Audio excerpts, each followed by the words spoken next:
Axşamınız xeyir uşaqlar. Bizim bugünkü mövzumuz sizinlə çox atomlu spirtlərdir. Bugün çox atomlu spirtlərlə bağlı geniş izahımızı verməyə çalışacağım. Mövzunu yazaq. Çox atomlu spirt.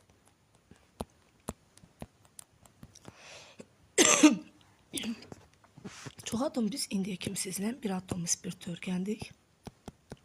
Bax, bu bizim bir atomlu spirtimizdir. İndi isə biz sizinlə çox atomlu spirt dedik, ya 2 atomlu spirt, ya da 3 atomlu spirti nəzərə alaraq öyrənirik. Bax, diqqətlə baxın. Gördünüz, 1 atomlu spirt, 2 atomlu spirt və 3 atomlu spirtdir. Deməli, bizim 1 atomlu spirtimizin emeri 14-ün plus 18, 2 atomlu spirtin emeri 14-ün plus 34, 3 atomlu spirtimizin emeri isə 14-ün plus 50'ye bərabərdir. Uşaqlar, 1 atomlu, 2 atomlu, 3 atomlu spirt orada OH qruplarının sayı ilə müəyyən olunur. 1 atomlu spirtlər 1-dən başlayır, 2 atomlu spirtlər 2-dən, 3 atomlu spirtlər isə 3-cü karbondan başlayırlar. Bizim isə bugün öyrənəcəyimiz spirt olacaq 2 atomlu spirt olan etilin, deməli 2 atomlu spirt belə deyək, 2 OH qrupu olan spirt. Deməli, düsturumuz bayaq qeyd elədiyimiz kimi CN, H2N, OH-dan 2 dəfə və ya CN, H2N, deməli, plus 2, O2'dir. Emerimiz 14'ün plus 34, ümumi atomumuzun sayı isə 3N plus 4'ə, sigma rabitələrimizin sayı isə 3N plus, deməli, 3'ə bərabərdir. Zaten bizim bugün keçdiyimiz çox atomlu spirtlərdən 2 atomlu spirt donmuş spirtlər sinfinə daxildir. Deməli, bu spirtdə deməli karbon sayı burada nəyə bərabərdir? Karbon sayı N-ə bərabərdir.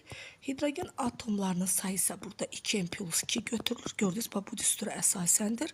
Oksigen atomlarının sayı da 2 dənədir. Bax, bunu əsaslanaraq işimizi görə bilərik. Və sigma rabitə dedikdə karbon arasında sigma rabitəni N-1 düsturu ilə hesablayırıq. Karbon, hidrogen arasındaki ümumi düsturumuz deməli 2N ilə hesablanır. Karbon, oksigen arasındaki bizim düsturumuz deməli 2 dənədir. Çünki indi mən sizə onu nümunə kimi göstərim. Məsəl üçün CH3 bu etandır. Və mən bunun hərəsinə bir OH qrupu qoyduğum anda fikir verin, karbon, oksigen arasında 2'dir. Eyni zamanda oksigen, hidrogen arasındaki rabitəmiz nəyə bərabər? Bax, görürsünüz, oksigen və hidrogen arasındaki rabitəmizin sayı da nəyə bərabər olmuş olur? 2'yə. Ona görə də uşaqlar, ümumi polyar kovalent, bax, qeyri-polyar karbon arasında polyar dedikdə isə biz bunu 3N plus 4 düsturuna əsasən, başlayın, 2N plus 4 düsturuna əsasən hesablayıb çıxarda bilərik. Və biz bunların hamısını hesablasaq N-1-dən 2N plus 4'ü, 3N plus 3 düsturu ümumi sigma rabitlərin düsturunu tamamilə almış oluruq. Hibrid orbitallar. Karbon atomlarının hamısı burada sp3 hibrid vəziyyətindədir. Bax, buna diqqətli olun. Qeyri-hibrid orbitallar dedikdə isə hidrogen atomlarının sayını müəyyən edirik. Yəni CN, H2N, OH2 deyirəm. Kimyəvi rabitədə iştirak edən hibrid orbitallarının sayı dedikdə 4N-dən işləyirik. Qeyri-hibrid orbitalların sayı dedikdə isə 2N plus 2'dən istifadə edirik. Və ümumi kimyəvi rabitədə iştirak edən karbon və karbon hibrid orbitallar və hidrogen hibrid hidrogenin qeyri-hibrid orbitalların cəmi neçədir desək, deməli biz burada 6N plus 2 düsturuna müraciət eləmiş oluruq. Sonra, əslində oksigen atomları da burada sp3 hibrid vəziyyətindədir, amma sizdə dim topluda, yəni bizdən oksigen atomlarında hibrid vəziyyətini istəmiş olsaydı, biz bunu 4N plus, bir oksigen sp3-dürsə, 2 oksigen 8 götürərdik. 4N plus 8-də belə deyək. Amma ki, bizdən oksigen toplularımızda, abituriyent səviyyəsində olan misallarımızda oksigen atomların hibrid vəziyyətini yox, karbonun hibrid vəziyyətini istədiyinə görə biz deməli ki, ancaq karbondan istifadə eləmiş oluruq. Все. Adlandırılma. Əgər burada 2 dənə OH qrupu varsa, biz buna nə adlandırmalı qoyuruq? Diol adlanmadan istifadə edirik. Məsəl üçün, CH2OH, CH2, CH2OH. Deməli, ilk sadə nümayəndəmiz tarixi adına görə etilen glikoldur. Bax, diqqətli olun. Amma beynəlxalq getsə, biz buna nə adını qoyuruq? 1,2 etan diol. Bəs belə bir misal olsa, biz bunu necə adlandıracağıq? 1,3 propan diol. Və yaxud da ola bilsin ki, baxın, indi OH-ları belə yan-bayan qoya bildim, çalışdı. Aha, və bunun adını mən necə adlandıracağım? Diqqətlə baxırıq. 1,2 butandiol adından istifadə edirəm. Radikal olsa, məsəl üçün belə deyə bilərik, 3 metil butandiol 1,2. Yenə də bizim əsas məqsədimiz OH qrupuna yaxın yerdən nömrələməni aparmaqdır. Bax, bu adlanmamızın adı nədir? Bu adlanmamızın adı bizdə olacaq. Deməli, beynəlxalq nömrələnmə, beynəlxalq adlanma. Sonra, etandiol 1,2, bax, yəni sırf etandiol haqqında danışırıq. CH2OH, CH2OH, yəni bu etilen glikoldur da. İnanın ki, o qədər zəhərlidir, mayedir, issizdir, şirin təhərdir. Dadlı, şərbətə şirinə bənzər bir maddədir, amma o qədər də çox zərərli və zəhərli bir maddədir. Deməli, etilen glikol bir yerə yıxsaq, C2H4 OH-dan 2 dəfə yaza bilərik və karbon atomlar bildiyimiz qədərlə sp3 hibrid vəziyyətindədir.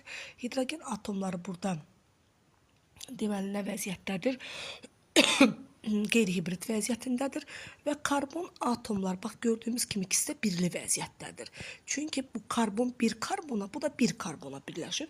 Yəni, siz buna ikili, üçlü karbon deməməlisiniz. Birli karbondur və salam.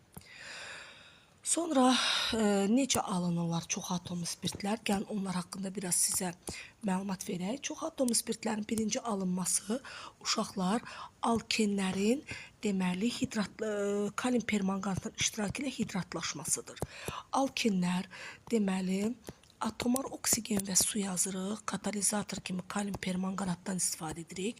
Bu zaman qırılır və hər qola bir dənə OH birləşir. CH2OH, CH2OH və belə mən etilen glikolu aldım. Və yaxud da konkret şəkildə bunu belə yox, belə sadə şəkildə yaza bilərik. Sadə şəkildə yox, kalium permanganat ilə yaza bilərik. Üstə gələk su və bu zaman yenə də alınır CH2OH. Diqqətli olaq, CH2OH, üzərinə gələk kalium hidroksid, üzərinə gələk manqan O2. Buradan deməli bənövşəyi rəngli maddə çevrilir, qəhvəyi rəngli bir maddəyə manqan O2-yə çevrilir və buna deyirlər alkenlərin təyini reaksiyası və alkenlərdən çox atomlu spirtin alınma reaksiyasıdır. Amma sizə deyim ki, təkcə etilen glikoldan yox, bütün alkenlərdən deməli çox atomlu spirt alına bilər. Daha sonra, deməli, alkenin üzərinə peroksidi gəlməklə də biz bunu əldə edə bilərik. Məsələn, eten yazıram. Mən eten üzərinə pereksi gəlməklə, yəni pereksi belə açıq şəkildə yazıram və mən buradan da etilen glikolu ala bilərəm. Bu bizim oldu ikinci alınma üsulumuz. Üçüncü alınma üsulumuz epoksidin. Bax, epoksidin. Epoksid də necə alınır? Bu arada xatırladım. Eteni gümüşün iştirakı ilə oksidləşdirdikdə, mən buradan nə ala bilirəm? Epoksidi ala bilərəm və ikinci adı etilen oksiddir. Bu üzərinə suyu gəlməklə mən burada təbii ki CH2OH, CH2OH ala bilirəm. Hətta etilen glikoldan sizə bir söz deyim ki, etilen glikol şirin dadlı çox zəhərlidir. Suda həll olma qabiliyyəti bir atom spirtlərdən yüksəkdir və onu su ilə durulaşdırdıqda 67% məhlul düzəltdikdə mənfi 70 dərəcə Selsiyə qədər dözümlü bir maye əldə eləmək olur. Ona görə də etilen glikoldan maşın radiatorlarına antifriz məqsədi ilə istifadə eləmək mümkündür. İndi sizə bir dənə propandiolu alın, çünki mən istəyərdim ki, bir dənə o misala da baxaq. Məsəl üçün, bu propendir və propeni yenə də mən kalium permanganatın iştirakı ilə oksidləşdirdikdə yenə də 2 qat rabitə qırılır. CH2OH və gördüyümüz kimi CHOH, CH3 əldə olunur uşaqlar və buna deyirlər propandiol 1 və 2. Gördünüz.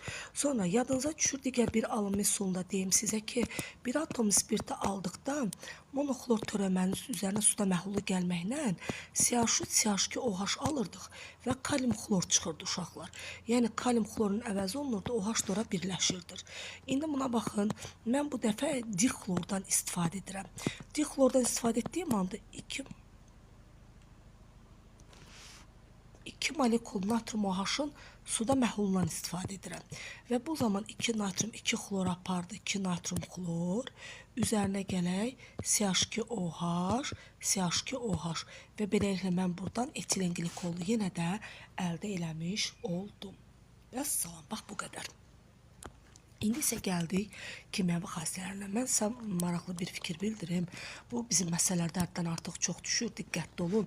Deməli, bizim bir atomlu spirtimizdə, bax diqqətli olağın, bizim 2 atomlu spirtimizdə, yəni CnH2-nin OH-dan 2 dəfə, bizim yeri gəlmişkən 3 atomlu spirtimizdə CnH2-nin -3, bağışlayın, -1 OH-dan 3 dəfə.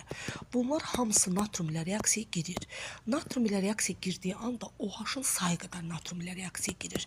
Bax, bir atomlu spirt 1 mol natrium ilə, 2 atomlu spirt 2 mol natrium ilə, 3 atomlu spirt 3 mol natrium ilə qarşılıqlı təsirdə olur. Və OH-ın yarısı qədər hidrogen ayrılır. Bir atomlu spirtdən 0,5 mol hidrogen ayrılır. 2 atomlu spirtdən 1 mol hidrogen ayrılır. 3 atomlu spirtdən isə təbii ki 1,5 mol hidrogen ayrılır. Deməli, hərəsinin 1 molundan 1,5 mol hidrogen ayrıla bilər. Yəni siz yaza bilərsiniz ki, CnH2 yaza bilərsiniz ki, CnH2n OH-dan 2 dəfə, üzərinə gələk 2 natrium. Burada nə alınır? CnH2nO natrium, üzərinə gələk hidrogen. Alınan birləşmənin adı nədir? Alınan bir atomlu spirt olsun, istəyir 2 atomlu, istəyir 3 atomlu spirt olsun. Bunların hamısının alınan maddələrin hamısı glikoliatlar adlanır. Sonra bundan başqa çox atomlu spirtlər eyni zamanda bir atomlu spirtlərdən fərqli olaraq qələvlərlə reaksiyaya girir. Yəni bir atomlu spirtlərdə qələvlərlə reaksiyaya girmə qabiliyyəti yoxdur. Onların turşuluq dərəcələri çox aşağıdır və spirtlər indikatorlara uşaqlar təsir eləmir. Elektrik cəryanı nə etilen glikol, nə glitserin, nə bir atomlu spirtlər heç biri keçirdə bilmir. Amma 2 atomlu spirtlər qələvlərlə rahat reaksiyaya girə bilir. Gəlin bunu bir dənə sizlə açıq yazaq etilen glikolun üzərində. CH2OH, CH2OH, üzərinə gələk 2 molekula natrium OH və buradan nə alınır? Buradan etilen glikoliat, natrium etilen glikoliat maddəsi əmələ gəlir və eyni zamanda su əmələ gəldiyi müşahidə olunur. Uşaqlar, çox atomlu spirtlərdə bir atomlu spirtlər kimi nitrat turşusundan reaksiyaya girmə qabiliyyətinə malikdir. Bu zaman deməli trinitroglitserin glikol əmələ gəlir. Deməli glikol maddəsi partlayıcı maddədir, mürəkkəb efirdir. Deməli yazırıq CH2OH düzdür. Mürəkkəb efirdir, amma adı nitro birləşmədir. Biraz uyğunsuzluğumuz var. Partlayıcı maddə olduğuna görə nitroglitserin adını verir və biz niyə buna 2 mol nitrat turşusu gəlirik? Çünki burada deməli 2 dənə deməli OH qrupu olduğuna görə deməli mən bura 2 mol nitrat turşusunu gəldim. O NO2 və CH2O NO2 birləşməsi əmələ gəlir. Daha sonra çox atomlu spirtlərdir, sonra mən sizə deyim, aldehidlərdir, turşulardır. Bunlar hamısı mis-hidroksid təyin olunur.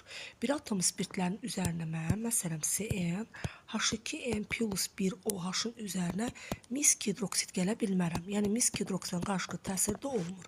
Amma çox atomlu spirtlər mis-hidroksiddən reaksiyaya girir, təzə çöktürülmüş mis-hidroksidlə.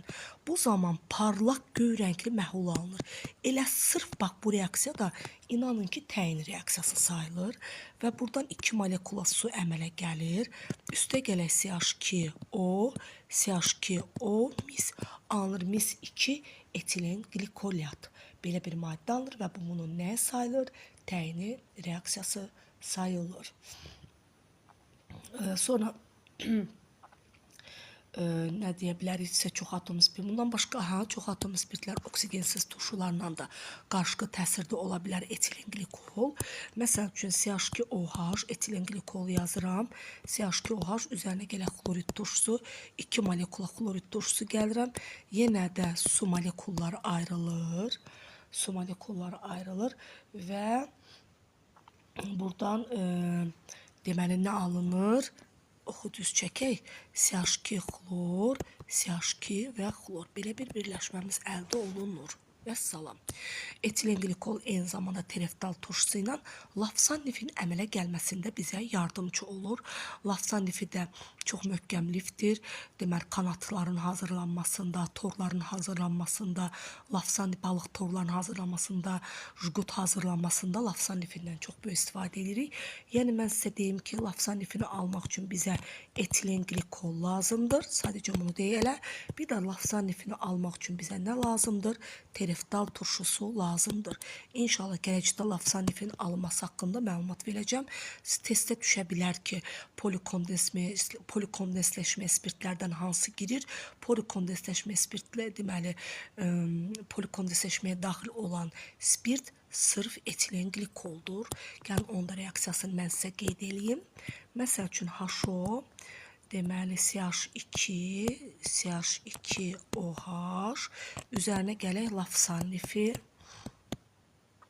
Bax, belə yazaq.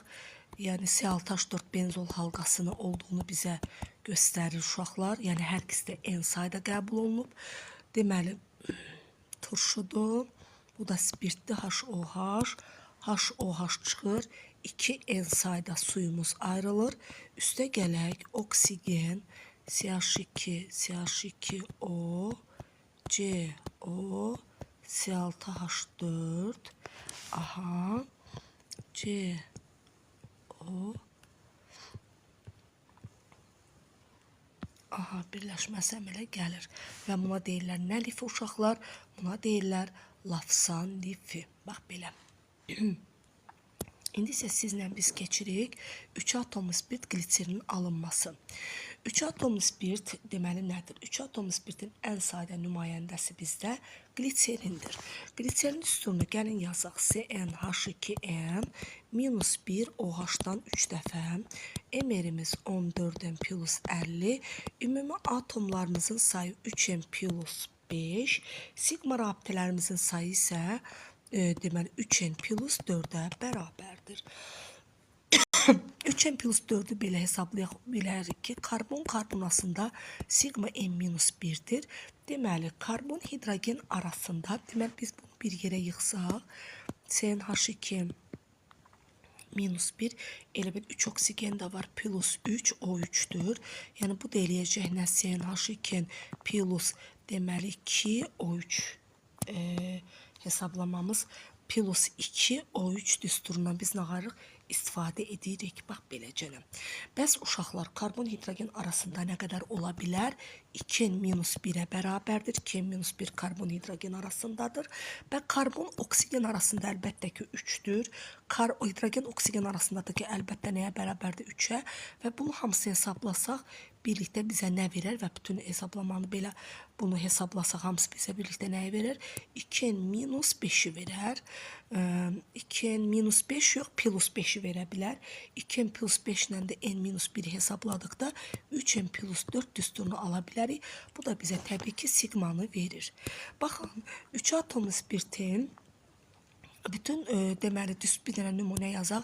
Ən sadə nümayəndəsi propandan başlayaq, propanı yazaq və adlandıranda diol yox, triol şəkilçisindən istifadə edirik. Bax, diqqətli olun, görürsünüz uşaqlar. Burada 3 dənə OH var. Ona görə oksigenlə H arasında 3 dənə sigma var. Karbonla oksigen arasında da bax, görürsünüz 3 sigma da burada var. Bax, bunu əsasən hesablaya bilərik.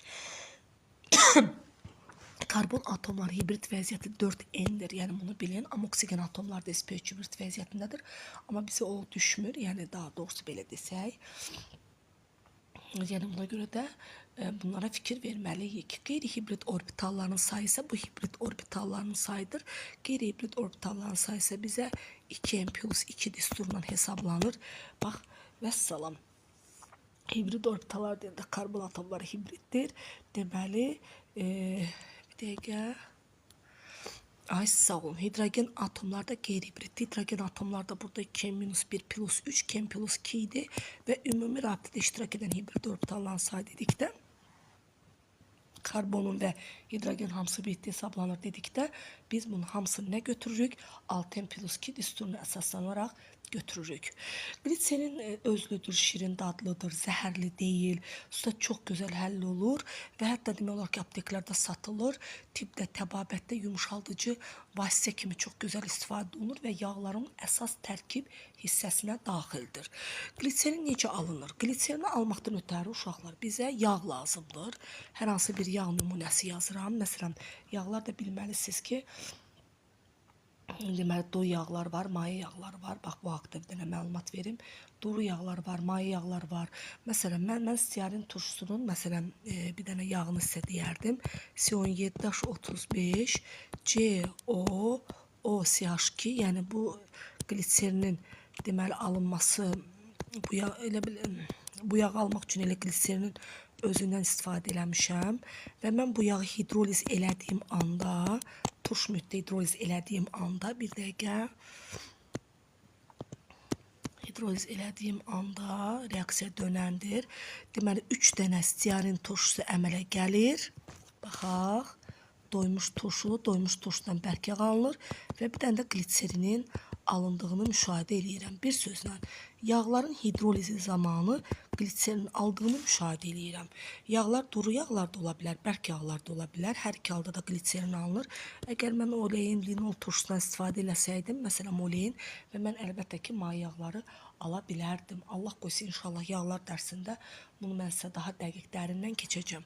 İkinci alınma metodumuza baxaq. Triklor törəmələrin üzərinə, məsəl üçün yazıram, CH2 xlor, CH xlor, CH2 xlor, bir atom spirtdə keçdiyimiz kimi, üzərinə gəlirəm 3 molekula natrium OH-ın spirtdə yox, suda məhlulunu və bu zaman mənim glitserinim alınır. Glitserinim alınır. Və salın, bax, belə diqqətlə işləsək, daha dəqiq dərsimizi müəyyən eləmiş olarıq. Bəs necə adlandırılır? OH başlanan yerdən nömrələnir və triol adlanmağa başlayır. Məsələn, beynəlxalq adlanmaya görə bir dənə sadəcə, məsələn, elə belə bir nümunəni verim sizin üçün. Nömrələnmə başdan gedəcəkdir, çünki OH-ın sayı daha çoxdur orada. Deməli, necə adlanılacaq? 1, 2, 3, butan, triol. Bax, bu cürə adlandıracaq və yaxud da bura bir radikal əlavə eləsəm, 3 metil 1, 2, 4 butan triol adlandıracaq. Yəni, burada da çətin deyil. Sonra, kimyəvi xassəsi dedikdə uşaqlar, bu 3 atom spirt olduğuna görə, bax, kimyəvi xassəsini deyirəm. OH-ın sayı qədər natrium əlavə edirik. Və bu zaman buradan ayrılır C3H5O natriumdan 3 dəfə, üzərinə gərək 1,5 mol hidrogen. Hətta 3 atom spirtin suda həll olma qabiliyyəti 2 atomdan və 3 atomdan daha üstündür. Və bunlar da yeri gələndə 2 atom spirt kimi, deməli, bax, açıq yazıram, 2 atom spirt kimi uşaqlar, deməli, nitrat turşudan rahat reaksiya girir, mürəkkəb efir alınır. Bax, məsəl üçün, 3 molekula nitrat turşusu gəlirəm mən bunun üzərinə, diqqətlə baxaq nitrat turşusunun reaksiyasına və buradan mürəkkəb efirin alındığını müəyyən eləyirəm və alınır CH2ONO2, CHONO2, CH2ONO2. Bu o qədər təhlükəli maddədir ki, və 3 molekula su çıxır. Buna deyirlər trinitroglitserin, partlayıcı maddədir. Deməli, çox təhlükəli, hətta deyərdik maddədir. Ağır yağa bənzər rəngsiz maddədir. Partlayıcı maddə kimi istifadə olunur. Qızdırıldıqda və ya adi bir zərbədən parçalanıb dağıla bilər. Bunun parçalanması və dağılması nəticəsində müəyyən qazlar əmələ gəlir.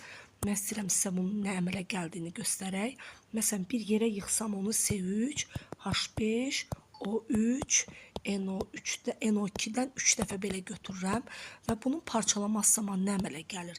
CO2 əmələ gəlir, N2 əmələ gəlir, su və oksigen qazın əmələ gəldiyini müəyyən edə bilirəm. Amma çox təhlükəlidir. Bax, buna biraz diqqətli olmaq lazımdır. Sonra, nə misal deyə bilərik sizə? Bax, belə. Hətta bundan dinamitin hazırlanmasında da çox geniş şəkildə istifadə eləmək mümkündür. Deməli, çox atomlu spirtlər kimi qlitserin də mis hidroksidən təyin olunub, təzə çökdürülmüş və bu zaman yenə də mis 2 qlitserat, tünd göy rəngli mis 2 qlitserat birləşməsi alınır. Buna da deyirlər çox atomlu spirtin nə reaksiyası? Çox atomlu spirtin təyini reaksiyası.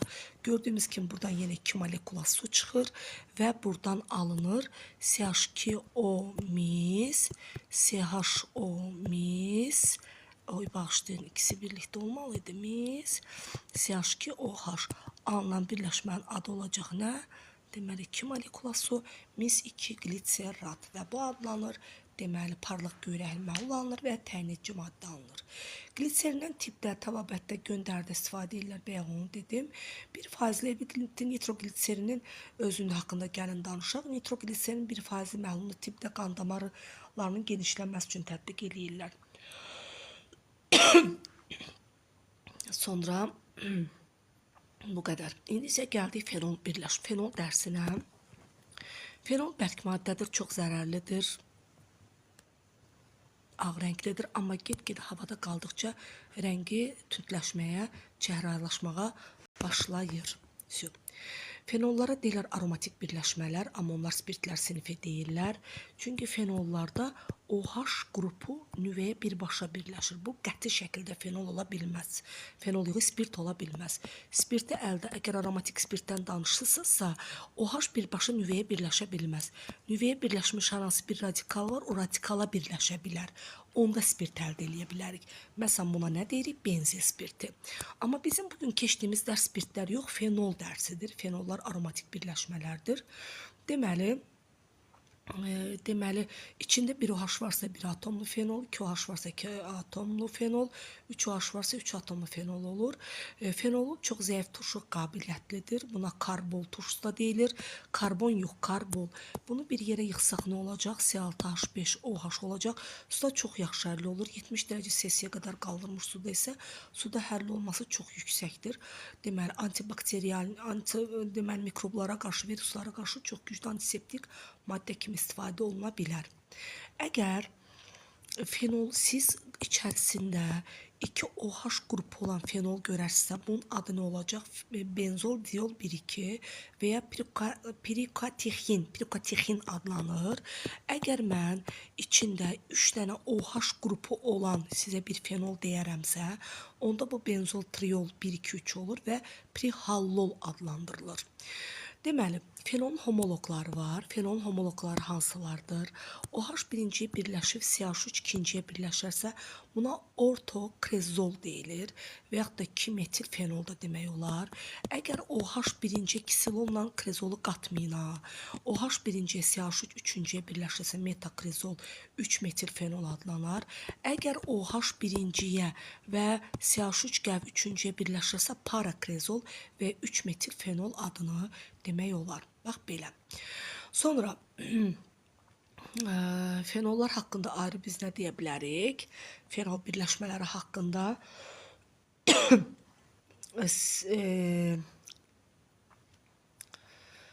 fenolda bütün karbon atomları, bir dəqiqə yazaq, fenolda bütün karbon atomları hamısı hansı hibrid vəziyyətindədir? Gəlin bunu da öyrənək. Fenolda bütün karbon atomları sp2 hibrid vəziyyətindədir. sp2, sp2 arasında sigma nə qədərdir? 6 sigma götürə bilərsiniz. Və karbon hidrogen arasında sigma nə qədərdir? sp2 arasında 5 sigmanı da belə götürə bilərsiniz. Sonra nə deyə bilərik? Fenol xarakterik iyili dediyimiz kimi kristalik maddədir, çox zəhərlidir. Hətta dəriyə düşərsə dərdə sağalmayan ləkələr əmələ gətirmək qabiliyyətinə belə malikdir. Bax, bunu da bir dənə istəyərdim. 70 dərəcə Selsidən yuxarıda isə yaxşı suda həll olur. OH rabitəsinin yüksək polyarlığa malikdir. Molekullarında güclü hidrogen rabitəsi yarada bilirlər. Get-gedə də oksidləşirlər, çəhrayı rəngə çevrilirlər. Dediyimiz kimi güclü antiseptik maddədir və daha güclü, daha polyardır. Sonra fenolun alınması. Fenol necə alınır? Gəlin fenolun alınması haqqında da mən sizə məlumat verim. Birincisi, daş Fenol sənaydə üç üsulla alınır. Birincisi daş kömürün qətranının distilləsindən alınır. İkincisi fenolun üzərinə əvvəlcə xlor gəlirik və bu zaman katalizator kimi istifadə edirik ki, nədən? Ferrum xlor 3-dən ki, hidrogenin biri əvəz olunsun və nə alınır? C6H5 xlor, üzərinə görə H xlor maddəsi alınır. Və aldığımız C6H5 xlor maddəsinin üzərinə biz, deməli, natrum OH-ı gəlməklə mən burada nə əldə edirəm? C6H5OH üzərinə gərək natrum xlor. Mən beləliklə fenolu əldə eləmiş oluram. Üçüncü reaksiyamız izopropil benzolun oksidləşmə reaksiyası. Amma fikir verin. İzopropil benzol burada oksidləşsin, ancaq sulfat turşusunun iştirakı ilə, karin permanganatın iştirakı ilə qət ola bilməz. Onda bizim alınacaq digər başqa bir turşularımız. Bu zaman buradan 2 dənə məhsul alınır. Bir fenolumuz əmələ gəlir, bir də bizim burada nəyimiz əmələ gəlir? Ketonumuz. 2 məhsulumuz birdən əmələ gəldi. Aseton, yəni dimetil keton və fenolumuz əldə olundu. Əla. Fenolda uşaqlar, sizə fenol haqqında bir məlumat da verim ki, fenolda, bax, ortada gördüyümüz nüvə nədir? Ortada gördüyümüz nüvə 6 elektronlu, 6p orbitallı bir pi rabitəsidir. Yəni 6 dənə, deməli, p orbitalını birləşərək bir pi rabitə əmələ gətirməsilə müəyyən olunmuşdur və bir pi rabitə sayılır. Fenol molekulunda benzol nüvəsinin p elektron sistemi oksigen atomu bölünməyən elektron cütünün özünə tərəf cəzb edərək oksigendə elektron sıxlığını azaldır. Başa düşdünüz? Bax, bu elektron sıxlığıdır. Bir dəqiqə, mən bunu tam sizə aydın eləyim. Burada da pi sistemi, bax, budur. Pi sistemi oksigen atomunun bölünməyən, bu bölünməyən elektron cütünü özünə tərəf çəkərək, özünə tərəf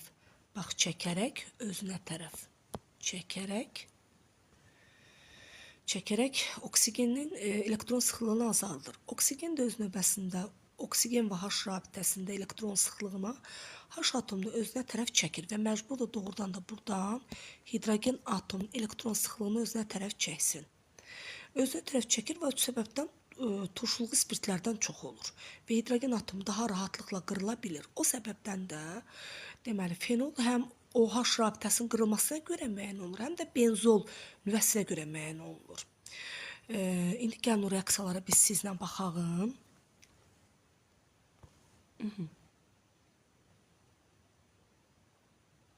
Fenol lakmusa təsir eləmir, çünki çox zəif turşu qabiliyyətinə malikdir.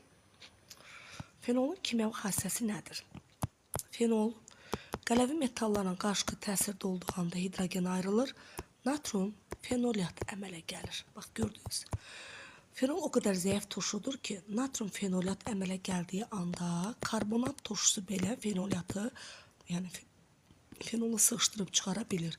Bu zaman nə alınır? Natrum hidrokarbonat üzərinə gələk, yenidən fenol əmələ gələ bilər. Bax, belə. Sonra fenol özü deməli nitrat turşusu ilə qarşı təsirdə ola bilər. Gəlin belə yazaq. Benzol nüvəsinə görə də reaksiya girmə qabiliyyəti var. Əgər fenolun üzərinə nitrat turşusu gəlirəmsə, 3 mol nitrat turşusu gəlirəm. Bu zaman partlayıcı maddə pikrin turşusu alınır.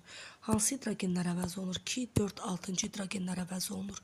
3 molekula su ayrılır və burada 2-yə NO2 birləşir, 4-ə NO2 birləşir, 6-ya NO2 birləşir, 3 molekula su çıxır. 2, 4, 6 trinitro, deməli fenol əmələ gəlir. Pikrin turşusudur, çox partlayıcı maddədir. Bəs fenol bromlu rəngsizləşdirirmi? Əlbəttə ki, fenol bromlu rəngsizləşdirir. Fenol elə benzoldan və tololdan fərqli olaraq bromu suyu adi şəraitdə rahat şəkildə rəngsizləşdirə bilir. Yəni, mən fenolun üzərinə 3 molekula brom gəldiyim anda neçənci karbonlar əvəz olunur? Bir dənə baxağın, 2-ci, 4-cü, 6-cı karbonlar əvəz olunur. Baxın, 3 molekula H brom əmələ gəlir və eyni zamanda o H qalsın yerindən brom 2-yə birləşir, 4-ə birləşir və 6-ya birləşir. Sonra Deməli, bu benzon nüvəsinə görə reaksiyalarda istəyirəm buna diqqət eləyəsiniz. Heç pikrin turşusu haqqında demədim. Pikrin turşusu sarı rəngli kristal maddədir. Əvvəla sarı boya kimi istifadə edirdik biz onu. Amma sonralar partlayıcı maddə olduğunu müəyyən etdik.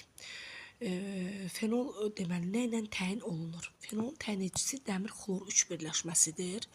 Dəmir deməli fenolun üzərinə mən əgər Cl-H5 OH-ın üzərinə ferrum xlor 3 birləşməsi gəldiyim anda C6 elə bir hidrogen xlorla əvəz olunur. Cl-H5 O dəmir xlor 2 üstə gələk H xlor əmələ gəlir. Aktiv metallarla əvəz etmə reaksiyasına girir, fenolatlar alınır. Bayaq dedim, eyni zamanda qələvə hidroksidlərlə də qarşılıqlı təsirdə olur. Çünki zəif turşuluq qabiliyyəti var, karbol turşusu. Ona görə də qələvələrlə reaksiya girmə qabiliyyəti var, su ayrılır və yenə də natron fenolat birləşməsi meydana çıxır. Sonra yəni fenolat turşusu o qədər zəif turşudur ki, hətta karbonat turşusunun duzundan sıxışdırıb nağara bilər, çıxarma qabiliyyəti, yəni çıxarda bilər. Bax, belə biz deyə bilərik. Sonra fenol formaldehidlə qarşılıqlı təsirdə olaraq, fenol qarşıqaldehidlə qarşılıqlı təsirdə olaraq polikondensləşərək uşaqlar deməli fenol formaldehid qətranı əmələ gəlir. Fenol formaldehid qətranı da deməli iri polimer birləşmə sayılır. Deməli, bir çox materialların hazırlanmasında geniş istifadə olunur. Bax, belə yazaq, N sayda hidrogen atomları oksigendən əvəz olunur. N molekulası su əmələ gəlir. Üstə gələk OH qrupu yerində qalır. CH2 bax, belə deyək, CH, bax, belə deyək. Üstə gələk HC, vəsə. Alınır nə? Alınır bakelit, yəni fenol formaldehid qətranı. Fenol formaldehid qətranından plastik kütlələri hazırlamaq üçün istifadə edilir. Kimyəvi çox davamlıdır. Elektrik cərəyanı keçmir. Elektrik cərəyanı keçirən başlıqları düzəltmək üçün istifadə edirlər bakelitdən. Sonra fenol oksigində yanarsa karbon qazı və su ayrılar. Eyni zamanda fenoldan fenoplastların hazırlanmasına da geniş istifadə olunur. Bu qədər uşaqlar. Çox sağ olun. Təşəkkür.